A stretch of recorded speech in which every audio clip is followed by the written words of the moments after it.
están, amigos? Muy buenas noches. Estamos en una emisión más de tu programa Ajedrez Político. Hoy día estaremos hablando del tema de la corrupción, el referéndum, con dos grandes invitados. Ya se encuentra con nosotros en los estudios el doctor Martín Belaúnde Moreira, es congresista, y el general Juan González Sandoval, más conocido como el Chacal, héroe de la pacificación en el Perú. Bien, le damos la bienvenida. ¿Cómo está, doctor Martín? Bienvenido. Mi querida Julissa, es un placer estar acá. Verdaderamente me agradó muchísimo que me llamaras para invitarme y te agradezco muchísimo. Y mi agradecimiento se redobla al ver a mi querido, no colega, pero compañero de líderes políticas, algo de hace algún tiempo. Y me encanta estar aquí para poder conversar todos estos temas de la coyuntura política. Bien, general González, ¿cómo está? Buenas tardes. Bueno, también agradeciéndote, Julissa, esta invitación muy importante, especialmente digo con bastante emoción saludar acá a nuestro amigo, el doctor Martín Belaúnde, a quien lo estimamos bastante, y también decirte que el tema que vamos a tratar es tan importante, ya no solamente de coyuntura, porque ya son temas estructurales que se están dando en el país. Así es, general. Bien, vamos a comenzar con el tema de la corrupción. ¿Qué es lo que está pasando, doctor Belaúnde, en estos tiempos que estamos viendo a diario, que salen más audios, jueces vinculados? ¿Qué es lo que pasa? Yo creo que aquí ha habido una suerte de expresión de formas de corrupción que estaban larvadas adentro y que de una u otra forma las desconocíamos en el ámbito estrictamente judicial y en el ámbito del Ministerio Público. Habíamos visto corrupción en el ámbito de las obras públicas, en el ámbito de Odebrecht y de otras empresas contratistas, pero fundamentalmente Odebrecht, pero no teníamos conocimiento exacto de la corrupción en el Poder Judicial y sobre todo en el ámbito del Callao, aunque sí se sabía que en el Callao había una muy grande criminalidad y además una criminalidad que estaba vinculada al narcotráfico. Así es. ¿Usted qué piensa, general González? Bueno, el tema de la corrupción es casi un tema histórico en nuestro país. Yo presenté un libro, El arte de la paz, y justamente para publicar este libro se tuvo que hacer un estudio muy profundo y leer inclusive a Jorge Basadre. Cuando él nos habla, por ejemplo, dice, ¿no?, que el tema de la corrupción es una parte, digamos, es histórico en el país desde nuestra independencia. Hemos tenido gobernantes, el militarismo o el civilismo, ¿no? Y él los define como esa clase podrida. Claro, pero ahorita, ¿no?, actualmente, ¿cómo definiría el tema de la corrupción? Bueno, actualmente. Entonces diríamos que en este momento ya esto ya sobrepasado ya, ¿no?, de todo lo oculto, como dice el doctor Belaúnde, que solamente conocíamos estos casos delincuenciales que se daban, llámese del Callao, asaltos, robos, que era muy común y corriente, porque siempre se ha protegido a los de cuello y corbata, los lavadores de activos y todo esto. Y el otro tema es que lamentablemente ha comprometido también, y eso lo estamos viendo, ¿no?, ha comprometido también a la política. Claro, estamos viendo entonces, a muchas personas vinculadas actualmente. Político-jurídico en este momento, claro, ¿no? ¿Y por qué? Porque lamentablemente se ha perdido la credibilidad de nuestras instituciones. Y sobre todo en nuestras autoridades, ¿no creen? En nuestras instituciones que se sostienen a través de las autoridades, que son los hombres. Claro, muy ahora bien, hay un punto importante, ¿no?, que les quiero preguntar a ambos. Se está hablando mucho del famoso referéndum. A su parecer, doctor Belaúnde, ¿está a favor o en contra del referéndum? Fíjese usted, el referéndum es una institución jurídica de consulta popular que está prevista en la Constitución y que también constituye una de las formas de reformar la Constitución. Así es. Y entonces el presidente, con arreglo a la Constitución y concretamente conforme al artículo 206 de la Constitución, puede proponerlo. Sobre eso no hay duda alguna. Lo que ocurre es que al proponerlo el 28 de julio, eso parece que tomó de sorpresa a la primera fuerza, para llamarlo conforme se le denominan estos fuerza famosos... popular. A primera fuerza se le llamó en estas conversaciones Claro, la primera fuerza. de Camaya y compañía, ¿no? Sabemos que el nombre es Fuerza Popular, el nombre y sabemos que también su nombre real es el Fujimorismo, que ha tenido diversas etapas. Fujimori padre, Fujimori hija y Fujimori, no lo voy a llamar Espíritu Santo, pero digamos Fujimori un poco frustrado, que es sí el caso de Kenji. Entonces aquí hay una suerte de trilogía a medias que está de alguna forma vinculada a estos audios y ha habido una reacción, si se quiere, vigorosa y de profundo descontento de parte de la señora K, mencionada precisamente en los audios, por, si mal no recuerdo, por el señor Pariachi, y Nostroza Pariachi. Nostroza, ¿no? Y luego se dice, ¿y quién es la señora K? Nosotros... Bueno, sabemos que es la lo que señora nos, Keiko, nos ¿no? Ahora dicen imaginamos, que no es... lo que nos imaginamos que la señora K, pues es la señora Keiko, obviamente no va a ser el señor Kuczynski, obviamente no es el señor Miguel Torres. Tampoco. Entonces, ahora es la señora... la lideresa de Fuerza Popular, actual nombre que lleva el fujimorismo. Pero yo diría lo siguiente, la señora K estuvo o no estuvo en esa cita con el juez supremo, hoy día suspendido, y Nostroza Pariachi. Bueno, eso no lo sabemos todavía a ciencia cierta. Pero no cabe duda que la referencia es a ella. Que la reunión no se produjera o se produjera sin su presencia. Claro, los indicios... O sea, los indicios no son verdades absolutas, no estamos afirmando, no son verdades aún comprobadas, las indican a ella, pues, pero llevan hacia eso. A ver, le damos el pase al general González. Por cierto que sí. A ver, general González, estamos hablando de un referéndum, la población le está pidiendo a Vizcarra que cumpla con su palabra. ¿Usted está a favor o en contra? ¿Va a solucionar algo que hay el que se realice el referéndum? ¿Va a terminar con el tema de la corrupción? Bueno, esto hay que mirarlo también desde otro punto de vista, ¿no? El presidente Vizcarra está, bueno, pues ahorita llamando y convocando a toda esa población que no está contenta con una serie de acciones ya que está arrastrando la corrupción, ¿no? Y vemos también un Congreso que no está caminando por, bueno, por los aspectos que muy bien lo está definiendo el doctor Belaúnde, ¿no? Él está muy bien cuando estamos viendo que todo esto de lo que estamos viendo en la administración de justicia y está involucrando inclusive a estos líderes que de una u otra forma en sus campañas se han llenado los bolsillos también para financiar sus campañas. Pero vemos que muy de cerca estuvieron los jueces. Entonces, ¿qué sucede?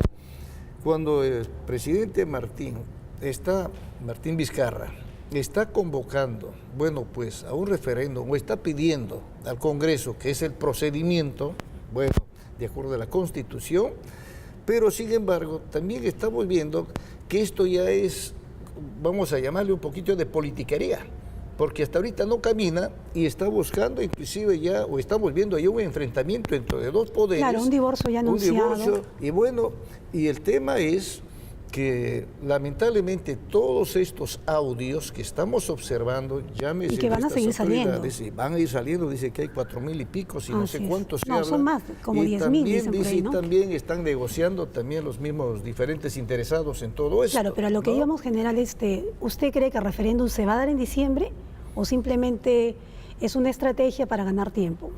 No, así como están las cosas, ya no tanto ya ni como estrategia, porque acá vivimos el oportunismo, el mensaje es del momento. Nosotros que queremos mucho nuestro Perú y que vemos que esto se cae por pedazos, inclusive como muy bien el doctor, un congresista que tuvo una buena participación, como existe el doctor Belaúnde, muy bien. Entonces, nosotros tenemos la Constitución, ¿no? Estamos demorándonos tanto porque muy bien se pueden hacer las reformas constitucionales de inmediato porque los temas están a la vista. Claro, pero lamentablemente no lo Pero están con este referéndum, haciendo, pues, ¿no? Que estamos convocando, y veo allí que tras de esta convocatoria también ya se está pidiendo, vamos a ir también a las firmas. ¿No? A ver, pasemos con el doctor Belaúnde. Entonces, si esto está, bueno, en estas condiciones, lo estamos viendo que más bien estos temas se están politizando de tal manera que se está trabajando no de una forma ordenada, no hay un planeamiento estratégico a dónde queremos llegar. Estamos viendo que inclusive la corrupción continúa. No estamos cumpliendo ni siquiera con estos temas de, bueno, pues de la rehabilitación de los diferentes pueblos que han sido víctimas, llámese del friaje, llámese de los golpes del fenómeno del Niño y todo lo demás. Y vemos que hay millones de millones que están caminando y también está la corrupción. Entonces, ¿podrá caminar esa invitación al referéndum cuando esto está cargado también de corrupción? Definitivamente habría que ver qué pasa en el camino, ¿no? Eso es. Así es, general. Doctor Belaúnde, por otro lado, ya hemos hablado del tema de la corrupción. Usted ha sido congresista, embajador, estar anticorrupción. Lamentablemente hemos llegado a una etapa donde nuestros congresistas también están siendo cuestionados.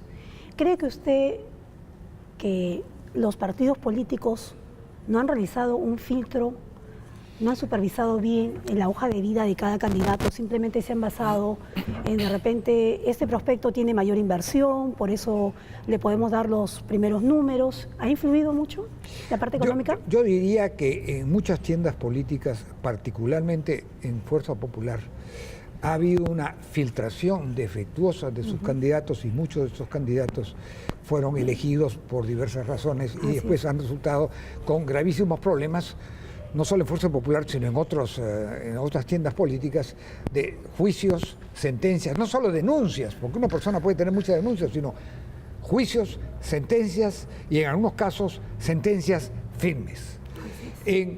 No solo en Fuerza Popular, también ha habido dos casos concretos en Alianza para el Progreso. Pero yo digo lo siguiente, y esto es una cosa que debemos tener en cuenta. El Perú como país, económicamente y socialmente, viene funcionando. Los ratios económicos, los porcentajes económicos, los índices macroeconómicos son buenos, pero tenemos nosotros un profundo descontento en la población, y ese profundo descontento de la población se debe a que se ha revelado a través de medios que son incontrovertibles, audios, donde hemos escuchado voces, donde se ve claramente que hay una gran corrupción en determinadas autoridades judiciales y que hablan en forma insólita. Claro, están negociando, garantía de 10 verdecitos y cosas por el estilo. Pero además de eso, y esto es lo más terrible, es una corrupción que es una especie de cáncer que devora a elementos en la Corte Superior del Callao. Y entonces usted... Hay elementos, por favor, le ruego que no me interrumpa. Elementos en la Corte Suprema, elementos en el Ministerio Público y también en el organismo que controla y que nombra y que fiscaliza a los miembros del Poder Judicial y del Ministerio Público, el Consejo Nacional de la Magistratura, que desgraciadamente, elegido bajo esa forma representativa, no ha desempeñado el papel que la sociedad entera hubiera querido que desempeñara. Entonces, si tú me permites... Sí, breve, porque el tiempo me están diciendo que es un poquito corto. Mi querida Julissa, yo creo que el referéndum es viable. Yo creo que el referéndum es viable para la modificación del Consejo Nacional de la Magistratura. Yo creo que el referéndum es viable para la propuesta que ha hecho el presidente Vizcarra acerca de la no reelección de los congresistas, que es algo que el pueblo tendrá que decidir. Y también creo que el referéndum es viable para la reinstauración del Senado. Pero lo que sí yo creo es que se tiene que hacer un esfuerzo muy grande para acotar las preguntas y para presentarle al pueblo exactamente los dispositivos constitucionales que deben ser modificados sin marearlo con demasiada numeración. Ese es mi punto de vista. Perfecto. General, usted, para finalizar, ¿cuál sería su punto de vista? ¿Es viable el referéndum? Bueno, necesariamente bajo los mismos fundamentos que coincido con el doctor Belaúnde, ¿no? Pero sin embargo, necesariamente se tiene que trabajar en forma estructural, ¿no? Tenemos que necesariamente, el gobernante no tiene un planeamiento estratégico en este momento. Están trabajando con el discurso. Y entonces, si esto se va politizando, ¿no? Vamos a llegar pues en un momento en que las contradicciones o el enfrentamiento entre poder ejecutivo y poder legislativo no va a llegar a ¿Eso podría desencadenar en un cierre del Congreso, según su posición? Constitucionalmente se dan esas Se podría dar el facultades caso al Ejecutivo, pero también lo que no estamos viendo es, no estamos viendo es que lamentablemente aquí de todas estas contradicciones no se ha dicho nada, por ejemplo, el Código de Procedimientos Penales que se dio a partir del 2001, que es garantista, ¿no?, que más favorece al delincuente, delincuente en todas las medidas, ¿no? Entonces, lo hemos dado tanta autoridad a un ministerio público, quitando funciones, inclusive lo que es la investigación, la prevención a la policía. Pero ¿quiénes han hecho este Código de Procedimientos Penales? ¿Quiénes trabajaron? Los que entraron a partir del 2001, García Sayán y compañía, y el señor Toledo, que no lo pueden ni traer. Así es, Hay general González, el tiempo es cortísimo, llegamos y lo vamos a invitar para otra oportunidad. Usted también, doctor Belaunde. Muchísimas gracias por habernos acompañado. Siempre es bueno poder dialogar con ustedes porque esto todavía, el panorama es incierto. No sabemos qué va a pasar más adelante. Bien, muchísimas gracias otra vez por habernos acompañado.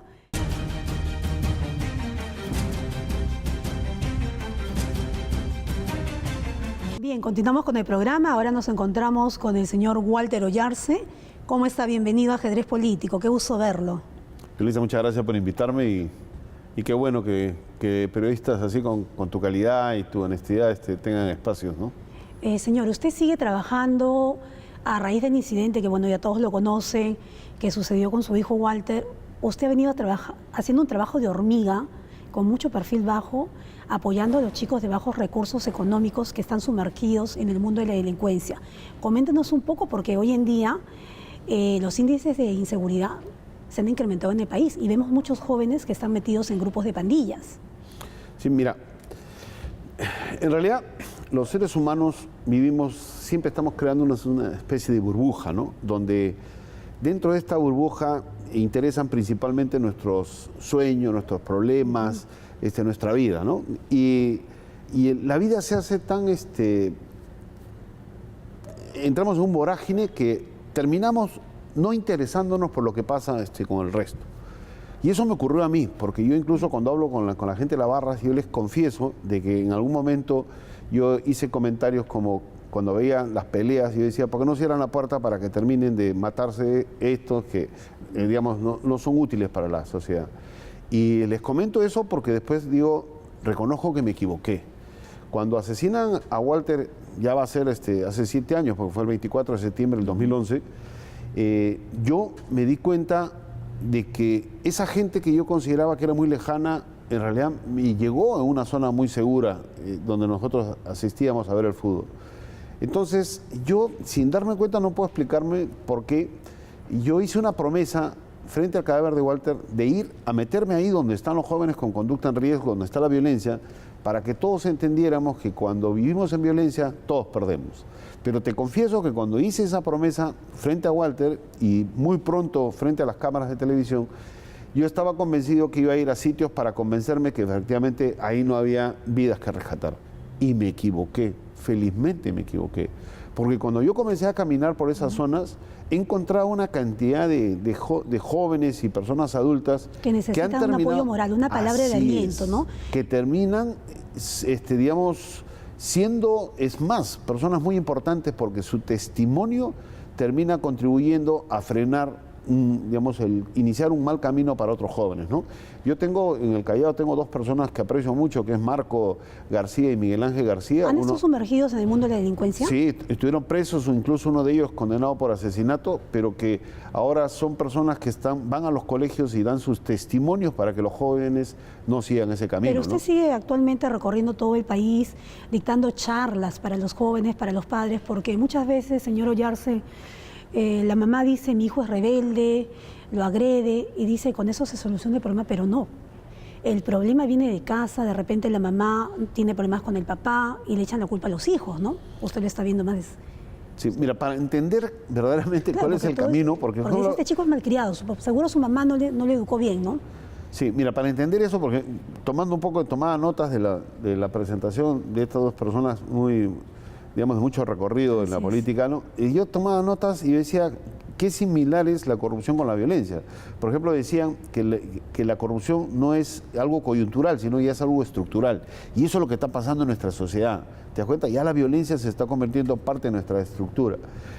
Nosotros sabemos lo que está pasando, pero cada vez se está haciendo más evidente, ¿no? Todo esta, digamos, se está destrozando lo que es el mensaje familiar, el tema de los valores, y ahora ya, digamos, con casi sin sorprendernos, vemos que todos los días hay feminicidios, hay muertos en todos los abuso ámbitos, sexual, ¿no? Hermanos que violan a niñas, Entonces, sobrinas. para entender esto, Yulisa, primero hay que reconocer que uno que es parte del problema. Yo lo reconozco. Usted asume que usted también ha sido parte del problema. Claro, con la indiferencia eres parte del problema. Entonces, ¿qué cosa dice lo primero? Que es también lo que el general reclamaba, ¿no? Porque se están planteando soluciones que en realidad no terminan siendo soluciones porque no es parte de un plan estratégico. Cuando tú haces un plan estratégico para solucionar un problema, lo primero que tienes que hacer es diagnosticar bien el problema. ¿Y qué cosa es lo que pasa con la violencia? Está mal diagnosticado. La violencia es la energía del amor frustrado. Ese amor que los jóvenes no están recibiendo en su casa, o los adultos también, y que salen a buscarlo afuera. Cuando hablamos de los jóvenes, salen a buscar una familia alterna y la encuentran en las pandillas, en las barras bravas. En las drogas Cuando también. llegan a una pandilla, a una barra que está liderada por una persona que ya quiere cambiar su vida, ese joven tiene una familia que lo ayuda a salir.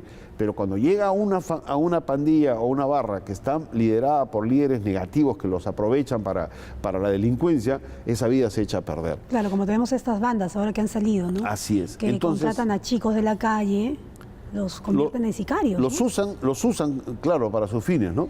Entonces, queda definido qué cosa es la violencia. Es la energía negativa del amor frustrado. Entonces, estos jóvenes cuando cometen actos violentos, en realidad lo que están reclamando es amor. ¿Te das cuenta? Están reclamando... O están de repente gritando lo que no pueden decir. ¿Sabes qué? Préstame atención, papá, mamá. Y lo Por peor eso de todo, repente Yulisa, yo es que salgo a cuando robar. ellos hacen algo bueno, nadie los mira. Por eso que ellos han encontrado el camino de captar la atención cuando hacen algo malo. Usted ha creado una ONG donde está reclutando chicos para capacitarlos. Coméntenos un Sí, poquito. te voy a comentar eso, pues sé que el tiempo es muy corto, pero entonces mira, ya está definido lo que es la violencia, Así es. ¿no? Que es la energía. Pero la energía tiene 3 características que las autoridades, por favor, entiéndanlas, porque lo he repetido en todos los escenarios. No se crea, no se destruye, solo se transforma. No va a haber forma que combatamos nosotros la violencia con más violencia, con represión, exclusivamente. Entonces viene, oye, ¿qué recomiendas tú? Por mi experiencia, la solución de la violencia en el fútbol, porque es la violencia que vivimos, que en el fútbol se nota más claro, es como una mesa que tiene 3 patas. La primera es, tiene que haber imperio de la ley, tiene que sancionarse a las personas, ¿no? Y se tiene que sancionar con dureza. La segunda es hacer un trabajo social en las barras para recuperar esas vidas, las que, digamos, las valiosas que existen ahí. Y la tercera es tener autoridades competentes que entiendan este problema. ¿Cuál ha sido mi experiencia por lo cual yo digo que ese es el camino? Porque mira, yo cuando hago esta promesa de salir caminando, yo nunca le pedí un sol a nadie para hacer lo que te voy a comentar, pero yo he recorrido más o menos ya el 70% de las ciudades del Perú y me he reunido con más de 44.000 personas, muchos de ellos jóvenes con conducta Usted en tiene riesgo. muchos seguidores, inclusive sabemos también que lo convocaron para ser congresista, pero como usted en una oportunidad me comentó, usted quiere seguir trabajando por los jóvenes y no servirse de los jóvenes. Mira, yo efectivamente he recibido bastantes invitaciones para hacer política y mi respuesta eran, ha sido no. ¿Por qué te digo ha sido? Porque me di cuenta de que verdaderamente, por más que he hablado con todas las autoridades que te puedes imaginar, al final llegué a una conclusión de que no les interesa solucionar Solamente ese es para problema. la fotografía del momento Así o es. por la campaña nada más. Entonces, Renzo Reyardo me invita y yo le dije, Renzo, tú sabes que yo no quiero hacer política. Me dijo, yo quiero que seas parte de mi lista de regidores, pero para que me ayudes a trabajar con los jóvenes y sobre todo con las señoras de los comedores populares, ¿no? Entonces yo le dije, no voy a hacer política. Y la gente se debe haber dado cuenta que yo estoy en la lista de regidores de Renzo Reyardo, pero en lo absoluto no me ven haciendo política porque mi compromiso, y yo sé que Renzo lo va a respetar, es hacer ciudadanía, es ir a motivar a estas señoras, porque las mujeres son las que han sacado adelante el Perú para salir adelante, ¿no? Entonces, ¿qué ha pasado con este ejercicio que he venido haciendo yo con los jóvenes? Yo me he dado cuenta que los jóvenes sí quieren cambiar. El último ejemplo, porque hay que hablar con cosas concretas. ¿Cuál sería un ejemplo concreto? Sí, un ejemplo es el que hemos hecho ahorita hace no menos de 10 días en Tarapoto. Tú sabes que, mira, Alianza y la U van a Tarapoto 2 veces al año. O sea, estamos hablando que son 4 partidos en el año. Pero hay barras de Alianza y Universitario. Tarapoto claro, es un paraíso. Juntan, se pueden matar entre ellos. Porque de hay hecho, un ha pasado rencor. eso. Ya. Mira, Tarapoto es un paraíso. Tú llegas, la gente es buena, es muy sociable, muy amable. Pero ¿qué ha ocurrido? Que las barras se han enfrentado, no en el estadio, se han visitado de un vecindario a otro y en julio se han producido 3 muertes. Entonces, la barra de Alianza me invita a mí para hacer un conversatorio. Hemos hecho un conversatorio en el que estuvo el director de seguridad del municipio, la capital, estuvo los ronderos que son autoridad. Se invitó a la policía, pero imagino que por algún motivo no llegaron. ¿Cuál fue la conclusión? ¿Por qué los jóvenes, señor Ollarse, tienen que llegar al extremo de matarse unos con otros? ¿Qué es lo que les dice? Porque ellos... ¿Es por una revancha personal? ¿Es un recelo entre ellos? Ahí hay otro tema que yo también... Claro, siempre de bueno saber, porque a veces... Lo que pasa es que nosotros estamos viviendo una cultura de odio que ahorita cuando hablamos de fútbol hablamos pues de colores de camisetas, pero cuando hablamos de política estamos hablando de gente que no pueden ver a los futbolistas. Claro, porque usted dice que usted para en conversatorios donde todos intercambian ideas, pero ¿cuál es lo que le manifiestan los jóvenes? O sea, para mí está clarísimo que lo que estamos viviendo nosotros es una cultura del odio y del desprecio, ¿no? Que hace que tienes que enfrentarte con otro porque si no, no puedes vivir. En vez de nosotros prepararnos a luchar para salir adelante nosotros, poner como enemigo el atraso, la mediocridad, no, tenemos que odiar a otro para justificar nuestra existencia. Eso está pasando en la política, está pasando también en el deporte. ¿Y por qué ocurre eso? Porque para mí son intereses de muy alto nivel, ¿no? que propician este ambiente de odio por una razón, porque somos un país rico.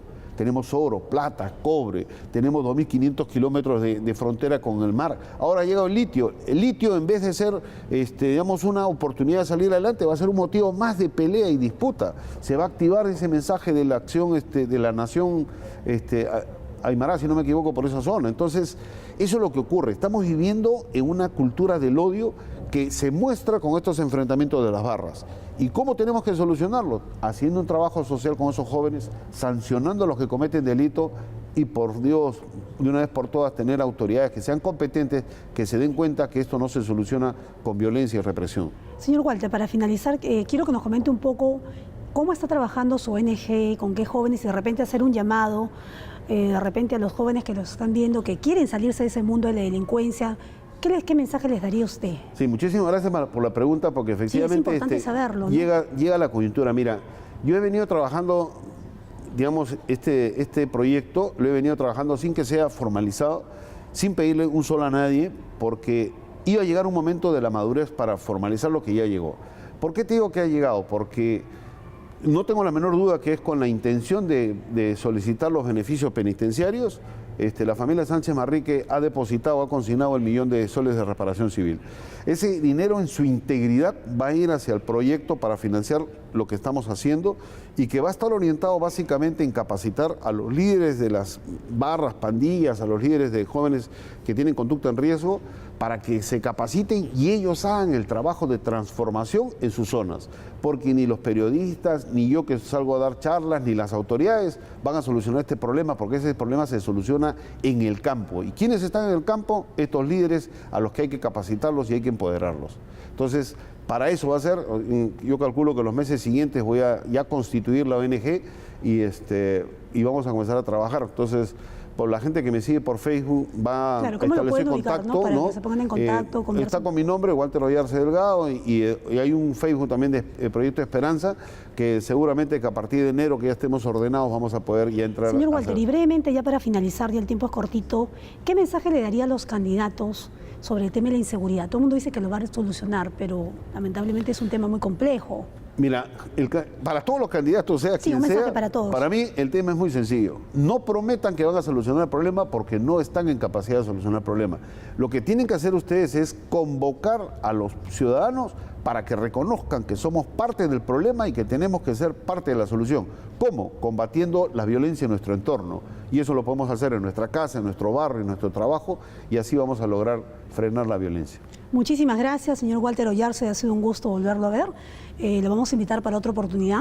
Bien, amigos, llegamos a la parte final. No se olviden de sintonizar Ajedrez Político a través de Digital TV Perú.